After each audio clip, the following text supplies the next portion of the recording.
Share market में लोगों के 90 लाख करोड़ रुपए स्वाहा हो गए पिछले 5 महीने में। क्या आपने इसे लेकर बहस देखी? किसी चैनल को वित्त मंत्री से सवाल करते देखा? आपको बताते देखा कि किस कारण से यह तबाही आ रही है? आपको चिंता करने की जरूरत है या नहीं? जब यह सब दिखता ही नहीं है तो मीडिया अपना काम कैसे करता है, अपना पन्ना कैसे भरता है और गोदी चैनलों का स्लॉट कैसे पूरा किया जाता है? आज हम इस पर बात करना चाहते हैं। भारत में अब सवाल प्रधानमंत्री मोदी से नहीं, सवाल पूछा जा रहा है 300 साल पहले मर चुके औरंगजेब से। इनके बारे में गोदी मीडिया इतनी चर्चा कर रहा है जैसे यही सरकार चला रहे हैं। हम तो नहीं बता सकते, लेकिन आप औरंगजेब से पूछ लीजिए कि 2014 के बाद से ये कितनी बार टीवी के डिबेट में आ चुके हैं और अभी कितनी बार और आने वाले हैं। इनकी सरकार से क्या दोस्ती है कि हर बार उसे सवालों से बचाने के लिए टीवी स्टूडियो में टॉपिक बनकर आ जाते हैं। गोदी मीडिया के टॉपिक भी देखिए, लिखा है कब खुदेगी औरंगजेब की कब्र, औरंगजेब को आक्रांत मानने को क्यों नहीं तैयार, औरंगजेब पर दिल दहलाने वाली रिपोर्ट, औरंगजेब पर सियासी घमासान, औरंगजेब से प्रेम वोट बैंक का गेम। कहीं से कोई बयान दे दे, औरंगजेब पर बहस चालू हो जाती है। क्या हिंदी, क्या इंग्लिश चैनल। एक अंग्रेजी चैनल की बहस है, उसकी हेडलाइन बता रहा हूं। लिखा था is Aurangzeb the new pop icon. एक दूसरी बहस में सवाल घुमाया जा रहा है कि opposition shows deep reverence to Aurangzeb, is he their new idol. मतलब औरंगजेब को विपक्ष से जोड़ दिया जा रहा है। महंगाई, मार्केट, पेट्रोल के दाम को लेकर विपक्ष जो सवाल करता है उसे औरंगजेब के नाम पर गायब कर दिया जाता है। पेट्रोल के दाम पर बहस नहीं, पिंटू पर बहस नहीं, महरा के कारनामों पर बहस नहीं, लेकिन औरंगजेब पर धुआंधार बहस चल रही है। मेरी राय में औरंगजेब को अब अपने नाम से न्यूज चैनल खोल लेना चाहिए या खुद ही एंकर बनकर डिबेट शुरू कर देना चाहिए। आप दर्शक सोचिए कि किसी ना किसी बहाने मुसलमानों से नफरत जगाने वाले मुद्दे घूम फिराकर लाए जाते हैं और इनका आपके दिमाग पर क्या असर पड़ता है। जिस सप्ताह बाजार में लोगों के कई लाख करोड़ हवा हो गए, लोगों के दिल धड़कते रहे कि पूंजी बचेगी या डूब जाएगी, उसी सप्ताह गोदी मीडिया औरंगजेब पर डिबेट किए जा रहा था। क्या इसके पास प्रधानमंत्री मोदी के किसी काम पर डिबेट करने के लिए कोई टॉपिक नहीं? क्या प्रधानमंत्री मोदी ने ऐसा कोई काम नहीं किया 10 साल में जिसे दिखाकर गोदी मीडिया एक सप्ताह तक विपक्ष को घेर सके? विपक्ष को घेरने के लिए अब औरंगजेब की मदद क्यों ली जा रही है? ये हाल है आपके गोदी मीडिया का। किसी को गिनती करनी चाहिए कि ट्रंप की टैरिफ नीति पर कितने डिबेट हुए और औरंगजेब पर कितने। आप दुनिया के अखबार निकाल कर देखिए, टीवी चैनल देखिए, हर जगह ट्रंप की सनक और टैरिफ नीति पर चर्चा चल रही है। लेकिन भारत में गोदी मीडिया ने औरंगजेब के नाम पर पूरा हफ्ता आराम से निकाल लिया। सवाल करने से बच गया कि अमेरिका के राष्ट्रपति भारत के बारे में सम्मानित तरीके से बात नहीं कर रहे हैं और भारत एक शब्द नहीं बोल रहा, जबकि कनाडा और चीन ने ट्रंप को जवाब दे दिया। मौजूदा प्रधानमंत्री से सवाल नहीं कर पाता है यह गोदी मीडिया और एक मरे हुए बादशाह का फोटो लगाकर ऐसे सवाल कर रहा है जैसे औरंगजेब अभी जिंदा है। क्या आप पाठकों और दर्शकों का यही बौद्धिक स्तर है? गोदी मीडिया तो यही समझता है एक दिन दुनिया गोदी चैनलों के पाठकों और दर्शकों पर हंसेगी। मार्केट में आपके इतने पैसे डूब गए और डिबेट चल रहा है। ये सब टॉपिक है जो मैं पढ़ रहा हूं। जवाब पत्थर से योगी ऐसे शांत करवा दिया जाएगा। अगला शाहकार अब मथुरा के लिए योगी तैयार। संभल विवादित मस्जिद में अब हिंदू पूजा करेंगे? Question mark. क्या मोदी का मैसेज मुसलमानों को कबूल है? Question mark. मोहम्मद शामी का रोजा ना करने पर बवाल। होली रमजान फिर हिंदू मुसलमान। साल में 52 जुम्मे, होली एक, ये कैसी चेतावनी दे गए संभल सीओ। महाकुंभ में होने वाला था आतंकी हमला। क्या आपको यही चाहिए था? आज किसी शिक्षा मंत्री के काम को लेकर बहस नहीं होती। आपके जिले का कॉलेज कैसा है, पढ़ाई होती है या नहीं, इस पर बहस नहीं होती। किस कॉलेज में इतिहास का टीचर कैसा है भी या नहीं, इसी पर बहस कर लीजिए। लेकिन टीवी चैनल के लोग आपको औरंगजेब के नाम पर झूठा इतिहास पढ़ा रहे हैं। कांग्रेस प्रवक्ता सुप्रिया श्रीनेत ने सवाल किया है कि अप्रैल 2024 में एक बैरल $86.88 का था। 6 मार्च 2025 को एक बैरल $66.73 का हो गया। एक साल में दाम 23% से ज्यादा घटा। रूसी क्रूड ऑयल खरीदकर सरकार ने पिछले साल $25 बिलियन बचाए। लेकिन क्या आपके पेट्रोल और डीजल के दाम कम किए गए? नहीं, क्योंकि आपसे मुनाफाखोरी की जा रही है। कच्चे तेल का भाव 23% घट गया, पेट्रोल का दाम 10% भी नहीं।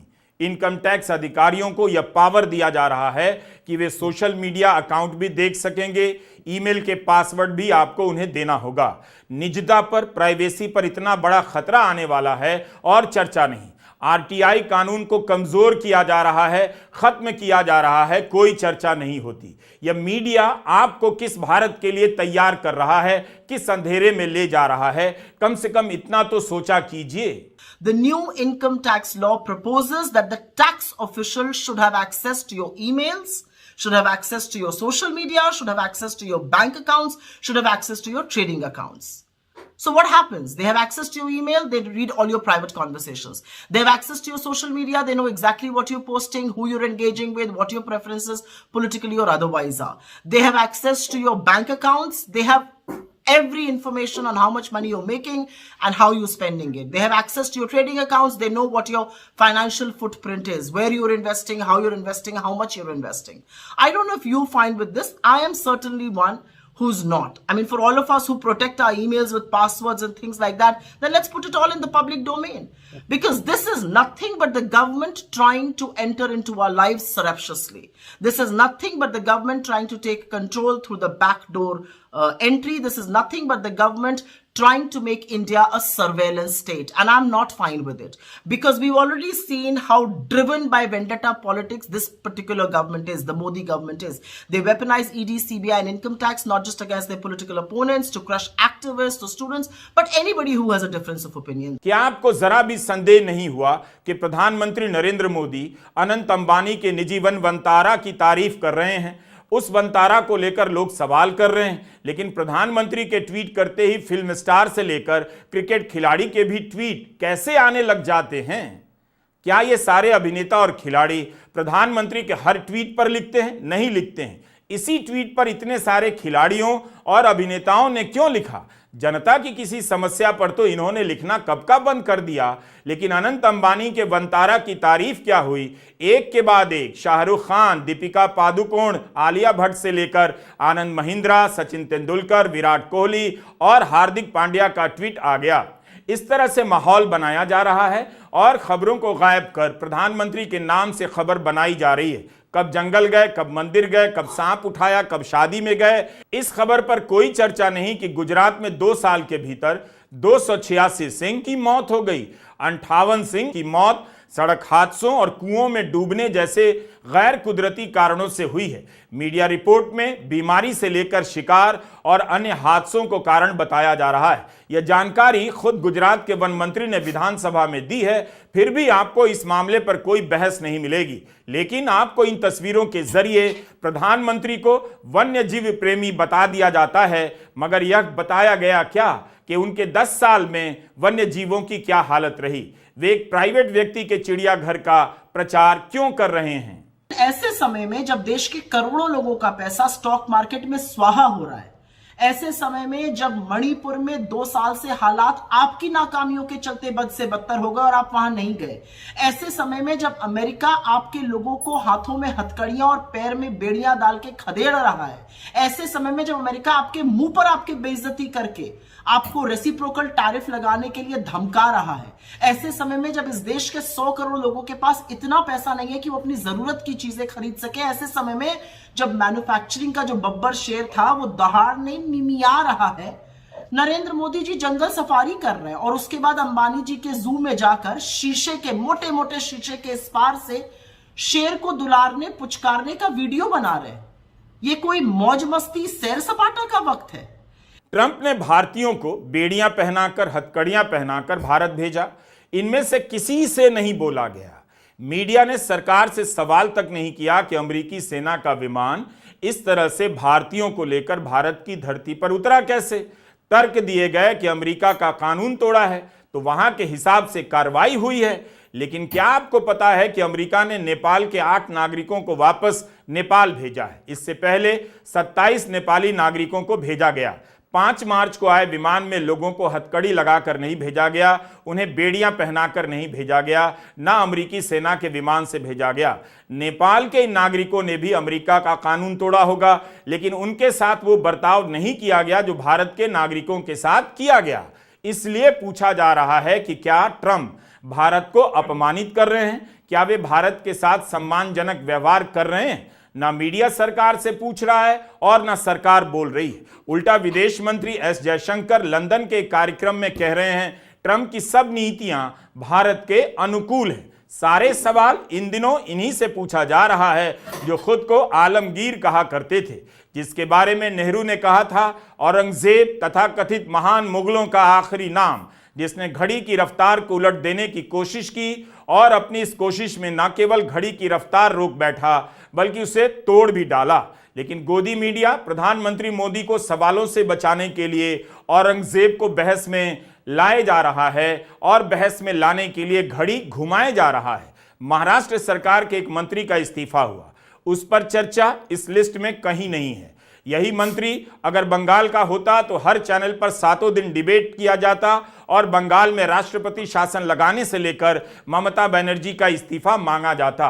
बीड जिले के सरपंच संतोष देशमुख की हत्या के सिलसिले में महाराष्ट्र के एक मंत्री का इस्तीफा हुआ। इस बारे में इंडियन एक्सप्रेस में एक पूर्व आईपीएस अधिकारी मीरन चड्ढा बुरवानकर का कॉलम पढ़ रहा था। लेख शुरू होता है कि महाराष्ट्र सरकार के एक पावरफुल मंत्री का इस्तीफा हुआ है, लेकिन पूरे लेख में मंत्री का नाम नहीं। मंत्री का नाम जानने के लिए आपको अलग से मेहनत करनी होगी। इतने लंबे लेख में मंत्री के नाम को जगह नहीं दी गई। 800 शब्दों से अधिक का लेख है, इसमें पावरफुल मंत्री का नाम दिया जा सकता था। अगर आपने केवल वह लेख पढ़ा होगा तो आपको पता नहीं चलेगा कि उस पावरफुल मंत्री का नाम धनंजय मुंडे है। भले आप अखबार 50 साल से पढ़ रहे हो, लेकिन अखबार खोल लेने से पढ़ना नहीं आता। काफी ध्यान से देखना होता है कि क्या लिखा गया है और कैसे लिखा गया है। लेकिन संतोष देशमुख की हत्या क्यों हुई? एक विंडमिल एनर्जी कंपनी से नेताओं के गुंडे पैसे वसूलना चाहते थे, लेकिन संतोष देशमुख ने ऐसा होने नहीं दिया तो उनकी हत्या कर दी गई। संतोष देशमुख को टॉर्चर करके मारा गया है। धनंजय मुंडे फडणवीस सरकार में खाद्य व नागरिक आपूर्ति मंत्री थे। जब इनके एक करीबी वाल्मीकि कराड़ की संतोष देशमुख की हत्या के मामले में गिरफ्तारी हुई, तभी से विपक्ष इनके इस्तीफे की मांग करने लगा, मगर सरकार ने इस्तीफा लिया नहीं। फडणवीस इनका बचाव करते नजर आए, मगर पिछले हफ्ते सीआईडी की चार्जशीट की डिटेल बाहर आने के बाद धनंजय मुंडे का बचाव करना मुश्किल हो गया और विधानसभा सत्र के दौरान ही मंत्री का इस्तीफा मांग लिया गया। धनंजय मुंडे ने लिखा है कि उन्होंने स्वास्थ्य कारणों के आधार पर इस्तीफा दिया है, तो अजीत पवार का कहना है उन्होंने नैतिक आधार पर इस्तीफा दिया है। धनंजय मुंडे एनसीपी अजीत पवार की पार्टी के विधायक हैं और सरकार में मंत्री थे। चार्जशीट के अनुसार 3 घंटे तक सरपंच संतोष देशमुख के साथ मारपीट हुई। हत्यारों ने 15 वीडियो रिकॉर्ड किए जिसमें वे एक दूसरे के नाम ले रहे हैं। मुख्य आरोपी वाल्मीकि कराड़ और धनंजय मुंडे की एक दूसरे के साथ तस्वीरें सोशल मीडिया पर वायरल है। बीड में एक सरपंच की इतनी बड़ी हत्या हो गई, बहस औरंगजेब पर हो रही है। इस देश में गुंडों से वसूली का विरोध करने वाले एक सरपंच की जघन्य हत्या कर दी जाती है और उस सरपंच के लिए कोई बोलता तक नहीं। राजीव रंजन ललन सिंह भारत सरकार के पंचायती राज मंत्री हैं। उनसे पूछिए कि क्या उन्हें सरपंच संतोष देशमुख के परिवार वालों से मिलने नहीं जाना चाहिए था? एक ईमानदार सरपंच की हत्या की जाती है और पंचायती राज मंत्री अपने ट्विटर पर भी नहीं लिखते हैं। हमने उनके ट्विटर हैंडल पर चेक किया, कहीं तो श्रद्धांजलि दी होगी, कुछ तो कहा होगा, लेकिन ट्विटर हैंडल पर नहीं मिला, ना ही मीडिया में उनका कोई बयान दिखा। संतोष देशमुख की हत्या दिसंबर में हुई थी, तब भी राजीव रंजन ललन सिंह पंचायती राज मंत्री थे और अब जब चार्जशीट पेश हुई है, धनंजय मुंडे ने इस्तीफा दे दिया है, तब भी राजीव रंजन ललन सिंह पंचायती राज मंत्री हैं। कितना कुछ बदल गया है। गोदी मीडिया के रहते आपको पता नहीं चलता।